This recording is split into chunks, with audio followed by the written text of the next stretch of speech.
Hi, I'm Bob, the Mortgage Coach Mitchell, and we're going to be talking about savings formation today.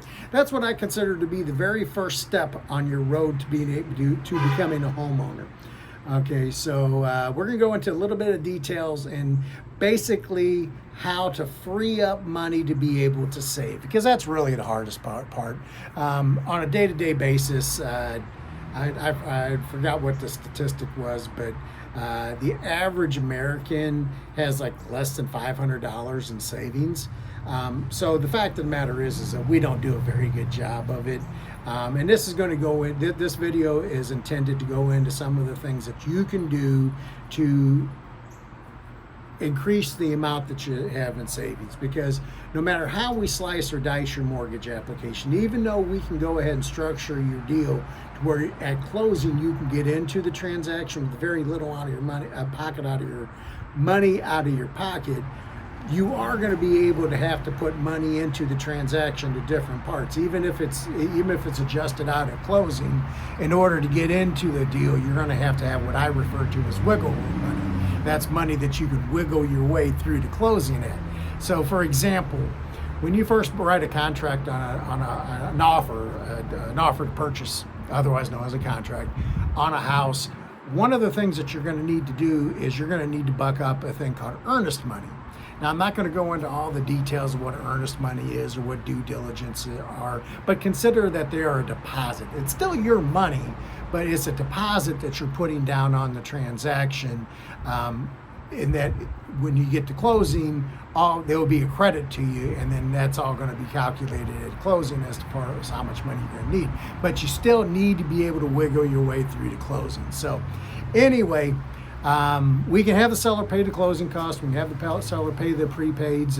We can put you into a zero down loan. You can get a gift from mom or dad or somebody to be able to come up with that down payment. But the fact of the matter is, you're still going to need to pay for an appraisal. You're still going to need to pay for a credit report. You're going to have to put money down as earnest money. Some states have a thing called due diligence that you're going to have to buck up for. So a lot of those can be adjusted for closing, but you still got to be able to get to closing, hence the wiggle room. Okay, so let's bear with me. So anyway, let's talk about how to free money up in order to be able to save. Okay, now this is not in any particular order, even though some things are probably done sooner in the process rather than later. Okay, first one, spending diary. You've heard me talk about this before. Basically, it's real simple. It doesn't have to be anything complicated. You don't have to buy anything other than a little notebook and a pen that you're going to keep with you. You can do it on your phone, but I think that the actual hands-on thing of having a book and a piece of paper and a pen, maybe I'm old school, as opposed to typing something into your phone, I think it's more real if you write it down, okay?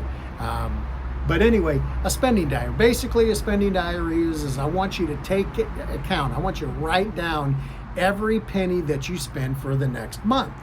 Okay, if you're sitting down and paying your utility bills and you pay $120 for your electric bill and $85 for your gas bill, you write that down. If you stop at the Quick Trip and you pick up a Super Big Gulp, you spend $1.30 on the soda, write it down. Everything. Now, you don't have to try to change your lifestyle or make any changes at this point.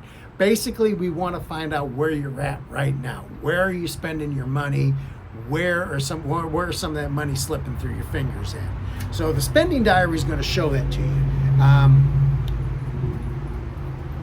I'll give you the example, and you've probably heard me talk about this before with the Super Big Gulps. I used to stop by a Quick Trip on my way to work, and I would get their version of a Super Big Gulp. I think it was a 47 ounce or 52 ounce soda every morning, a Diet Mountain Dew. I'd get one on the way into work and the way home from work, and it was like $1.30 each way. So $2.60 per day. I did that almost every single day of the year. When I tallied it up, it meant that I was spending almost $1,000 on Super Big Gulps. Never had the foggiest idea that I was spending that much money on soda. So not only was it bad for me, it was costing me a lot of money. So I basically cut that out. I stopped. And I didn't mention the cheese danishes I got when I was picking up my Super Big Gulp. I'm just talking about the Super Big Gulp itself. So anyway, that's what I'm talking about. It's going to show you where some of your money's going, where you might be able to tighten things up. Okay, so spending diary is number one.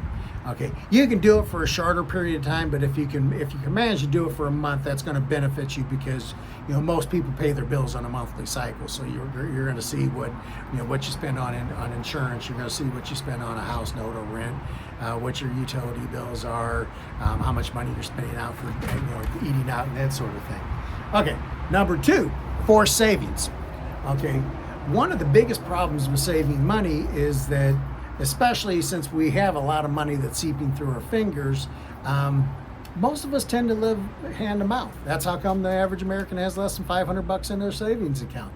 Okay, so a forced savings account is basically where you have the money taken out of your pay before you get it, before you see it, and have it direct deposited into a financial institution, hopefully one that's not very convenient to you.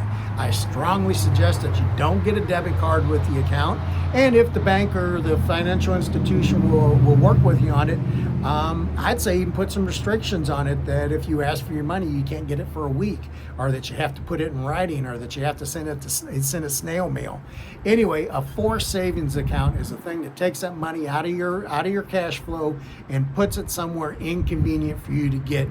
And if you can set it up for every time you get paid, eventually you'll forget about it and that money will start to pay up. So forced savings account's number 2. Number 3, eat and drink at home. When I was researching this, I found some very interesting statistics that you might want to consider. Okay, did you know that 74% of millennials ate out last week? 74.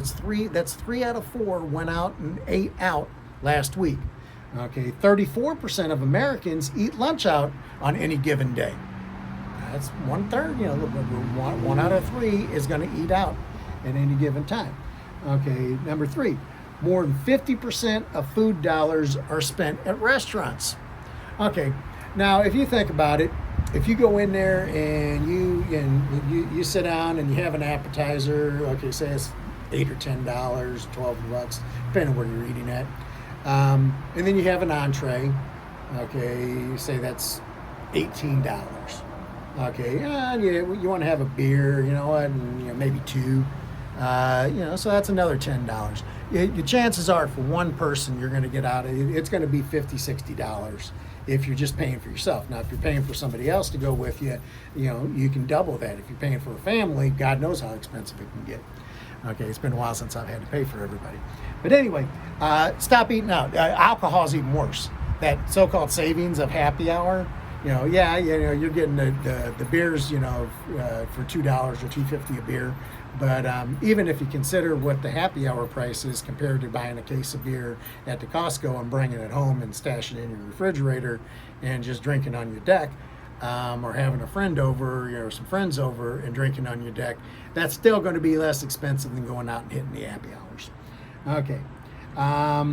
If you're not going to be eating at the restaurants, where are you going to be eating at? You're going to be eating at home. So plan your grocery store trips. Okay. Don't do it casually. Have a shopping list. Go and get what you need. I mean, that's not to say if you don't see a bargain that you can't, but just don't be frivolous with it. Cut down on your waste. According to the United States Department of Agriculture, 50% of groceries are wasted. 50%. So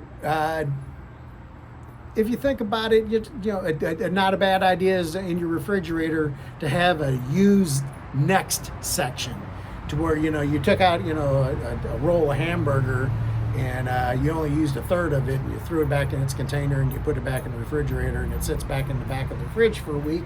Well, when you go to clean the fridge out, you're going to be throwing away 2 pounds of hamburger. That's $7, $8. So if you can cut down on the waste, be a little bit more disciplined, a little bit more aware of where you're wasting money. When if you bought the big bag of lemons and you end up with 4 of them going bad, that you probably would have been better off buying your lemons individually.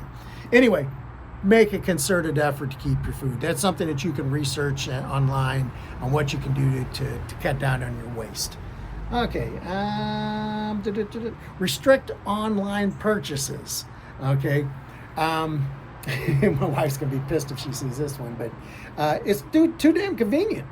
Okay, what I strongly suggest is that you take the Amazon app off of your phone, to where you actually have to sit down at your computer to go ahead and order something on Amazon. I don't think it's a bad idea to have a particular day that you sit down and you order your stuff on it. That's going to keep you from having the casual, frivolous purchases of just scrolling through the app and saying, "Oh, that looks cool. Here, buy now."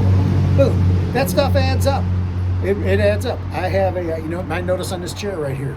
Okay, I bought some little things to put underneath there, and I bought those probably a month ago, and they're still sitting up on the kitchen counter. Okay, I need to go ahead and put them in. I mean, otherwise it's a waste of money. So, but again, that was a casual purchase. Boom, boom. So, be a little bit more aware of what you're spending online. It can be, again, track it, see how you're doing. If you end up with a bunch of stuff, if you look in your closet and you got a bunch of clothes that you bought online that you have never worn, cut it out. Save the money. Put it towards buying a house. Anyway, lower your car expenses. You guys might remember the story I told on one of the previous videos about the lady that had the Mercedes-Benz little sports car thing. It was a pretty cool looking little car. It was costing her $900 a month. One, she had bought that car when her credit score wasn't very good, so instead of paying 5 or 6 or 7% interest, she was paying like 12 or 13% interest. Okay. Two, it was an expensive car. Okay. Her payment on that car was $900 a month, and this is a lady that earned like $42,000 a year. Now she loved her little Mercedes, and then again, it was a cool, fun little car, I'm sure. But was it worth continuing to rent over? Get into the house, get your other finances in order. Maybe make a little bit more money, then go out and buy the fancy car. In the meantime, and I'll tell you an example in this one. I have a little SUV. It's getting long in the tooth. It's got 235,000 miles on it, and transmission's starting to slip. So I started looking at what it would cost to buy a 2 or 3 year old like Toyota 4Runner, a little SUV that would be about the equivalent of the one that I have. And I found out that the used ones were going like $50,000, and the new ones were going for like $57,000. Okay, if you went out and bought that $57,000 car, your car note's going to be $700, $800, $900 a month. Okay, do you really need the SUV, or can you make do with a 3-year-old Mazda 5? Okay, it's a similar vehicle. You can get a 3-year-old Mazda 5 for like $30,000 as opposed to like $50,000 for the 4Runner. So again, now, if you already owned a car, and particularly if you're like the lady I was using as an example that had bought the car when her credit score wasn't that great and she was paying a punitively high interest rate, it might be worth something to consider talking to your credit union about refinancing that car and maybe taking it back out to 72 months to get your monthly car note down. That's one possibility. The other one is if you have equity in it, sell the damn thing and buy a cheaper car. Okay.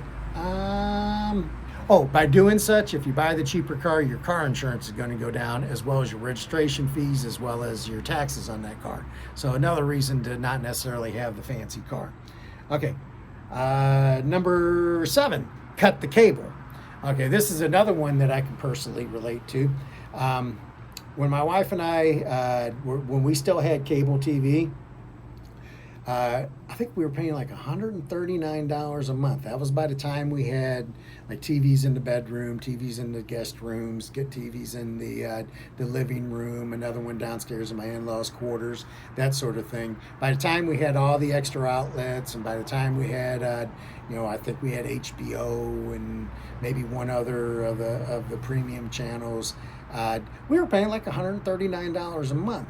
I finally just said no, and we went ahead and we cut that out, and we bumped our internet package. I went to the Google terabyte service, and so I think that ended up costing me $20 a month, but I cut out a $134 a month bill, $139 a month, whatever it was.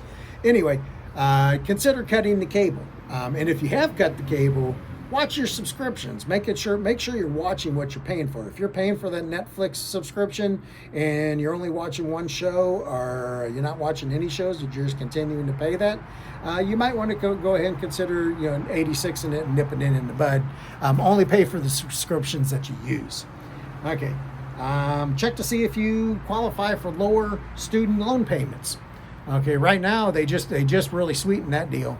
It used to be that your payment would have to be 10% of your disposable income, and I don't remember the exact formula, but they've dropped that down to 5%. So there's a good chance that you might be able to get on an income-based repayment plan. It's well worth calling your student lender. If you've got a bunch of different student loans, particularly if they're at different places, you might want to consider consolidating those student loans, then putting them onto an income-based repayment plan. On an income-based repayment plan, the payment can be as little as $0.